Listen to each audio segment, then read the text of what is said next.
I'm here because I'm a very big fan of Stormie's, obviously, and I couldn't resist the temptation to buy one of his pieces and come on the night and do a bit of DJing. And it's interesting because I think Stormie's one of those people where, because he's so personable and because his art is so real and personable, you kind of feel like you're the only person that's discovered him, or the only person that is aware of his talent. I'm like, yeah, you know, I know this guy Stormie, he's pretty awesome, and then you realise everybody knows Stormie and they all know that he's really awesome. And I'd love to say that I'm here to officially open it, but by the looks of things, you know, 4 or 5 pieces have already been bought and everyone's already into the free alcohol, which is great, and mingling. But I basically just want to hope that everybody gets a lot out of looking at Stormie's pieces, just like what you were saying earlier, and hopefully buys them or takes away some kind of experience. And I want to thank also the Metro Gallery, because they've really displayed it in a really perfect way, I think. So thank you very much. Hi, my name's Stormie Mills. I'm from Perth, Western Australia. We're here at the Metro Gallery in Melbourne. This is my solo show with them that's titled Scuffling.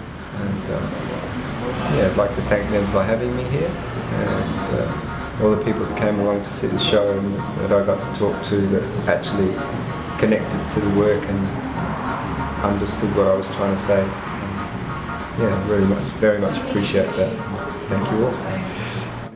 I think it was Alex's idea to do a live painting thing here on the Saturday, for people to come and see how a piece would evolve, and what's involved in the way I paint and how I do it, because you know, a lot of people are interested in the fact that I use dirt and how I mix that into the painting, and how, you know, how it's mixed into the paint.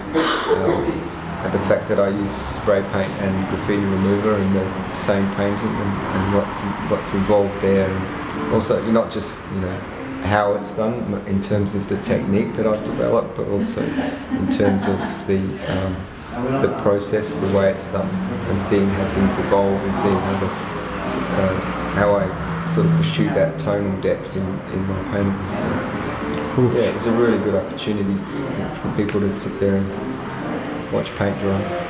I started painting ever since I was a child. I've drawn and painted, and then around in the early 80s, like 82, 83 and 84, I started to see the things that were in movies and album covers and music video clips and stuff in the background, and films, etc. that of New York at the time, where people were going out and doing graffiti on the trains. So that really captured my attention, and that's when I started to really experiment with spray paint and try and go out and paint in the streets. And the kind of, I guess what really grabbed me was the instant gratification. It's very much the instant gratification art form, you know. It was also really interesting for me because there was nobody else doing it. I had no one to learn from. I was learning from my own mistakes, and also I guess there was a component which still, I think, is consistent in my work today, is that it's like it's almost like lost in translation. You know, what they were doing over there, I had an idea of, but I wasn't able to just replicate it wholeheartedly, which, you know, for me has been a really good thing.